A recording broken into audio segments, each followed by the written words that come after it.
हिंदुस्तान में समाज का एक बहुत बड़ा वर्ग ये साबित करने के लिए पूरी शिद्दत से लगा हुआ है कि ना तो हमारे देश में आज़ादी से पहले कलम थी, न किताब थी, न छात्र थे, न कोई स्कूल था।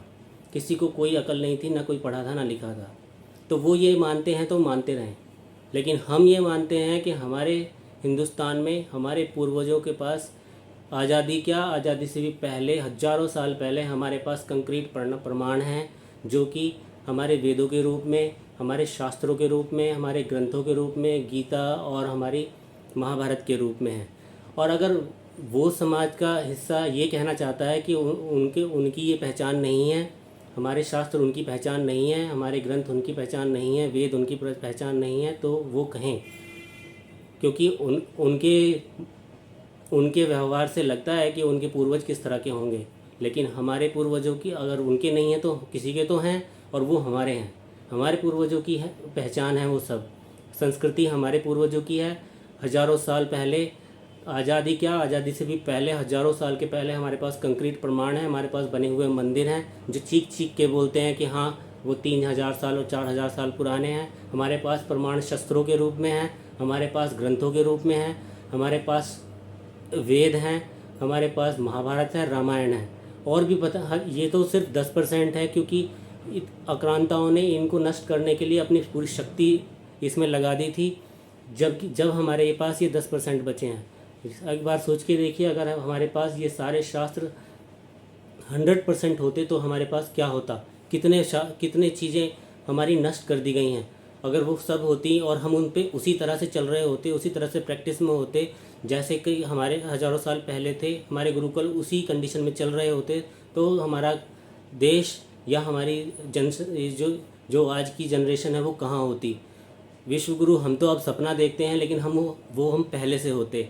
नालंदा जैसी विश्वविद्यालय हमारी आंखों के सामने, हमारे इतिहास में हमारे दुश्मनों ने भी लिख रखा है कि उसे जलाया गया। कई कई साल तक वो जलती रहेंगी, धुआं उठता रहा। क्या जला उसमें?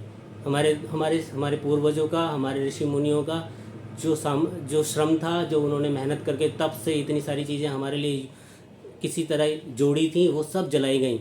और भी आप छोटी छोटी बातों पर ध्यान दीजिए कि इन सब चीज़ों को ख़त्म करने के लिए ये जितने भी वामपंथी हैं, या ये धर्मनिरपेक्षता की नाटक करते हैं, या ये मुग़ल हैं, या और भी बहुत सारे लोग जो हमारे यहाँ इन सब को नष्ट करने के लिए अपनी पूरी ताकत झोंक चुके हैं, वो ख़त्म करते करते भी इन सब चीज़ों को ख़त्म नहीं कर पाए हैं। लेकिन अब हमारी चोट हमारी संस्कृति पर हुई है, जो हमारी महिलाओं के साथ हो रही है। उनके दिमाग को बदला जा रहा है, बहुत सारे तरीके इस्तेमाल किए जा रहे हैं, फिल्मों के द्वारा, नाटकों के द्वारा, सोशल मीडिया के द्वारा। एक छोटी छोटी बातें उनके दिमाग में यूज़ टू कर दी जा रही हैं कि ये सब चीज़ें जैसे यूज़ टू हैं, जैसे कोई बहुत बड़ी बात नहीं है। किसी को झूठ बोल देना, किसी को धोखा दे देना, या 3-3 4-4 बॉयफ्रेंड रखना, या किसी के साथ धोखा देना, इधर से इधर निकल जाना, कुछ भी कर देना, पूजा ना करना, पूजा में दुनिया भर की आडंबराएं बता देना कि यार ये ऐसा नहीं था, वो वैसा नहीं था। उनके दिमाग को एक तरह से कंफ्यूज किया जा रहा है, और ये एक पहला पड़ाव है। इसके बाद के पड़ाव में सीधा पाश्चात्य सोच की तरह आ जाएंगी, और हमारी फैमिलियों को तोड़ दिया जाएगा। ऐसे ही टूट जाएंगी, कुछ पता नहीं। क्योंकि सबसे बड़ा मूलभूत जो हमारी स्ट्रक्चर का है वो है फैमिली। फैमिली टूटते ही संस्कृति को बिखरने में बहुत ज़्यादा देर नहीं लगेगी।